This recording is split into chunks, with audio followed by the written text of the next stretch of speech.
Hi there, Mike. I am going to give you feedback. I'm going to do a course review on your course. I have reviewed your course and your assignment where you did the checklist. And so I know, that you still have some work to do here, but I'm going to give you feedback on what you have so far here.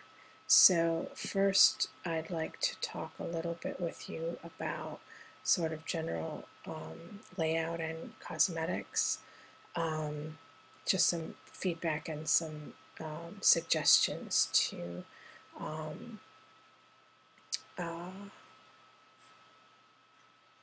just give you some ideas of how of some stuff that you might not have known or thought about before. First, I would I love that you've used images here. They're great, but I would put the title above the images so that right when you come into the course you can see and tell without a doubt that that's the title of the course.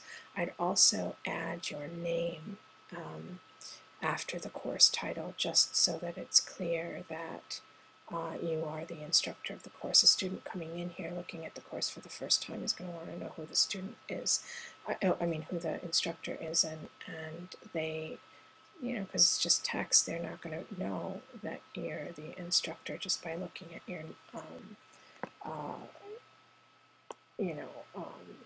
participant profile, let's say. So by putting your name up on top, it's clear and it indicates to the student who you are. I'd also suggest that you sign your welcome here so that, again, the students are clear who the instructor is, and maybe put some spaces in between your paragraphs to kind of chunk this content up and make it a little more legible and understandable. It would also get rid of this news forum, which is linked to this block here called Latest News.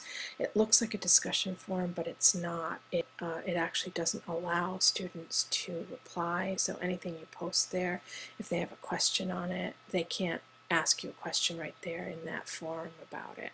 And so they'd have to go somewhere else and say, hey, that thing you posted in the news forum, I have a question on it. So in any case, it's really annoying because it looks like one, it acts like one, it seems like it is one, but it's not. And it's linked to this block here together, so I would get rid of both of those. Now you still need a place to do announcements, and so I would recommend that you either create a discussion that then you post announcements in a true discussion, a proper discussion forum, or that you just post your announcements here in this section here in a similar way to the way that I do it. I would also get rid of upcoming events and recent activity and course updates and new forum posts and section links. I don't really see how they are valuable or add anything to the layout or design of the course. What I do think is important is participants, and so I would move that over to the right. I would move participants over to the right-hand side here to where Latest News currently is, and then I would also add messages, and I would also add who's online, those blocks, so that people can see who's online at the same time they are. They can always easily access who the participants are, especially in the beginning of the course. People want to know who everybody is. And then you can also immediately see if you have any messages. So I would make those sort of cosmetic changes to the layout that you have here. I love how you have your modules labeled and designed. There's consistency, and you're using labels and consistent module subtitles and document titles. The one thing that I did notice is that you have some titles that are too generic. Like you're not you're not leveraging the power of the title to communicate some instructional value to the student on these activities. And so I would, in this general discussion area and in all your blogging activities, I would make those more contextually, give those more contextual titles so that they actually are titled about what they are about. And I would do that throughout. So this is just way too generic. It just, you lose the opportunity to convey some instructional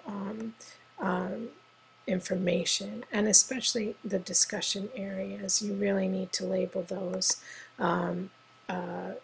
contextually with what the discussion is about. So this one, I think it's about the modern school movement, and so the title could be, modern school movement, and then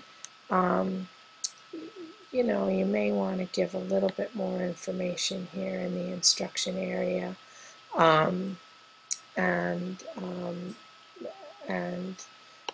well, I'll talk to you a little bit about your discussion questions in a minute. I want to go back up to the class community area, and I like that you have this sort of metaphorical class community area, and I understand why you are having the rubric activity live here. It makes sense.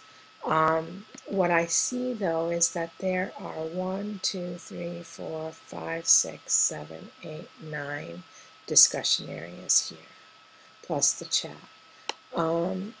And it's just too many, Mike. You need to consolidate and really think about the different areas that you are going to be asking not only your students to interact and engage in, but yourself in terms of course management. It's just way too many. So I know you want to give them a place to, to have sort of like a student lounge, and that's fine. I would put a little bit more here to give them more of an idea and understanding, just a little bit more here to help them to understand what they're supposed to do here, because this is just too vague and too nebulous to really understand what I'm supposed to do here. And then, I would seed this with a discussion that, that you might want to talk about that's off topic. And label it as an example. You could say, for example, I'd be interested in talking to anybody about, I can't remember what you like, but I can't remember, but something that you're interested in talking about that's not course related. Meet your classmates. You need to add your welcome, even though you already have a welcome in the course information area. By modeling it for them, by seeding the area with your own document, you model it for them and help them, break the ice. Like, they won't be the first one to do it, and they'll see what it's supposed to look like when it's actually completed. And I'm not sure why you've chosen this type of discussion forum for the activity. If you want them to interact, you're having them each start a new discussion topic, and maybe that's good. Maybe you did that on purpose, and you thought that through some, and maybe that's cool. I'm not sure what your expectations are in terms of interaction. Do you just want them to post their own bio? And then you don't say anything about reading anybody else's or interacting with anybody else's, and so if you don't tell them, they may not do it. So so think that through a little bit more. You have ask a question and frequently asked questions, and I don't know that you need both. I mean, you could set it up so that there's an ask a question area, and within the ask a question area there's frequently asked questions, if that's what you really want to do. I also think that you could probably collapse all of these into one, and I would recommend that you do that. general discussion area. I don't know, I don't really know, I don't understand what this is from the label, and I don't understand what it is from here. I think this is where, if anyone has some sort of a issue that needs resolved, to be resolved, or something that, you know, as a class council you would address, that would come here, but that is not clear from either the title or from this description here. So you would need to add some significant content there to make that much clearer. You know, I said about the blogging activity that you need a better title here. Where do they create this blog? How do they create this blog? Where are you having them do this in an external blogging tool? You have to instruct them. Go to Edgeblogs or Blogger or whatever, get your blog, send me the link to your classmates. I mean, where's all that instructional content that gives them the directions of what they're supposed to do? Here, I see what you're asking, but I have no idea where I'm supposed to do that, how I'm supposed to do that. I don't know anything, and I need you to do a better job on the titles of these activities, of your blogging activities. I want to talk with you quite a bit, actually, about the creating a rubric and expectations activity. You know,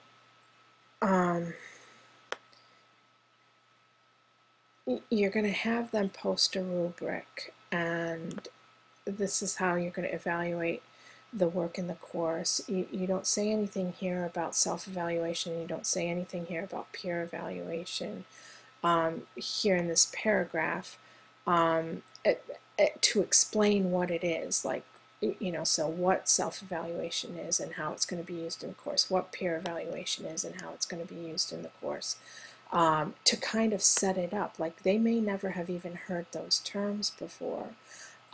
They may never have heard or used rubrics before. So where is the information that kind of sets up what you're asking them to do, why, that defines what these different things are, and that gives them tools to use to understand how to create a rubric? So where are the examples of well-designed rubrics, so that they can look at what it is that you're asking them to do? And then where are the instructions? You know, somewhere here it should say, you know, design a rubric of your choice based on, you know, information, and you give them some resources to look at, and then come back here and you know, add a new discussion topic and post your rubric there.